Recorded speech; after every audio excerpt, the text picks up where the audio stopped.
Assalamualaikum warahmatullahi wabarakatuh. Nama Rahma Eka Hirunisa dari kelas XB semester 6 NIM 1714152. Baik, di sini saya akan menjawab pertanyaan dari Ibu Yani Agus Priyani, yaitu tentang bagaimana sih prinsip pemberian kredit. Baik, di sini yaitu prinsip pemberian kredit 5C. Yang pertama ada karakter. Karakter ini akan dapat dilihat bagaimana reputasi dalam meminjam atau kebiasaan buruk seperti tidaknya melunasi peminjaman. Dan yang kedua ada capacity, di mana dapat dilihat dari bagaimana nasabah tersebut dapat menjalankan usahanya atau seberapa besar penghasilan yang diterima tiap bulannya dari nasabah ini. Yang ketiga ada kapital. Kapital ini adalah modal kapital dengan mengetahui modal atau satu aset yang dapat dimiliki usaha nasabah. Maka pihak bank dapat sumber pembiayaan yang memiliki, jadi pihak bank dapat mengetahuinya. Dan yang keempat ada jaminan, yaitu yang menjadi pinjaman atau pelindung bagi pihak bank jika nasabah tidak dapat membayar pinjaman. Dan yang terakhir yaitu ada condition, di mana kondisi ini merupakan perekonomian baik yang bersifat general atau khusus pada bidang usaha yang dijalankan nasabah. Dan yang selanjutnya yaitu ada pemberian prinsip dari 7P. Ya, perbedaan 7P yaitu pertama ada personality. Personality yaitu hikar kepribadian dari calon peminjaman yang mengajukan kredit. Dan yang kedua ada part, di mana calon meminjam memasukkan ke dalam beberapa golongan yang terkait dengan kondisi keuangannya. Dan yang ketiga ada purpose. Purpose ini bertujuan untuk melihat atau mengetahui apa sih dari dana tersebut, untuk apa sih dana tersebut digunakan modal atau investasi. Dan yang keempat ada prospek. Prospek yaitu bersifat bagaimana sih yang berusaha oleh calon peminjam. Dan yang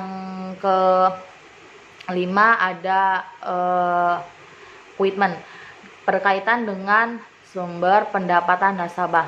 Dan yang keenam yaitu ada probability, di mana pihak bank dan bagaimana kemampuan calon pinjaman dalam menghasilkan keuntungan.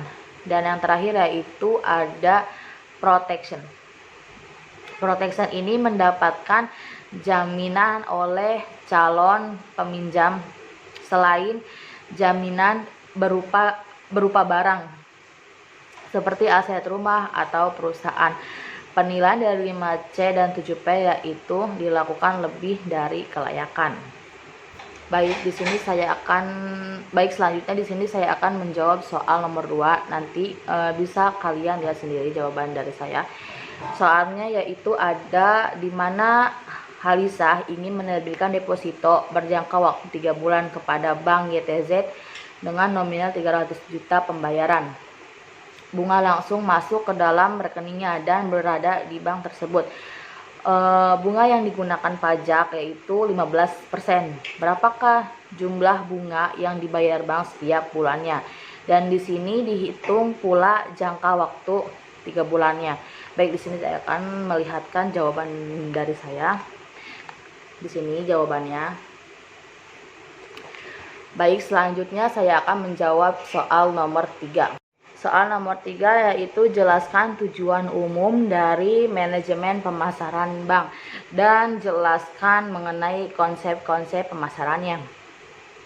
Baik, tujuan manajemennya yaitu diumumkan kondisi dan melangsungkan konsumsi, atau dengan kata lain memudahkan dan merangsang konsumsi sehingga dapat menarik nasabah untuk membeli produk yang ditawarkan oleh bank.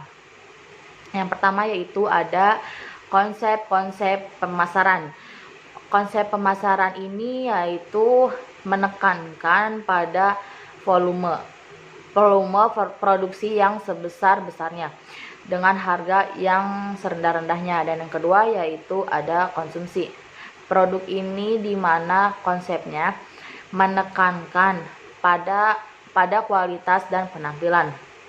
Dan yang ketiga ini ada konsep penjualan, yang dimana konsep ini merupakan kegiatan pemasaran dan ditekankan agresif melalui usaha-usaha promosi. Yang keempat di sini ada konsep pemasaran. Bagaimana menentukan kebutuhan dan keinginan dan minat pesan sasaran untuk memberikan kepuasan yang diinginkan. Nah, dan yang terakhir di sini yaitu ada konsep pemasaran kemasyarakatan. Dan di sini konsep menekankan kepada penentuan kebutuhan, dan konsep ini menekankan sasaran juga kepuasan sehingga memberikan kesejahteraan masyarakat. Baik, mungkin hanya ini saja yang bisa saya sampaikan. Jika banyak salah kata atau gimana, mohon maaf. Assalamualaikum warahmatullahi wabarakatuh.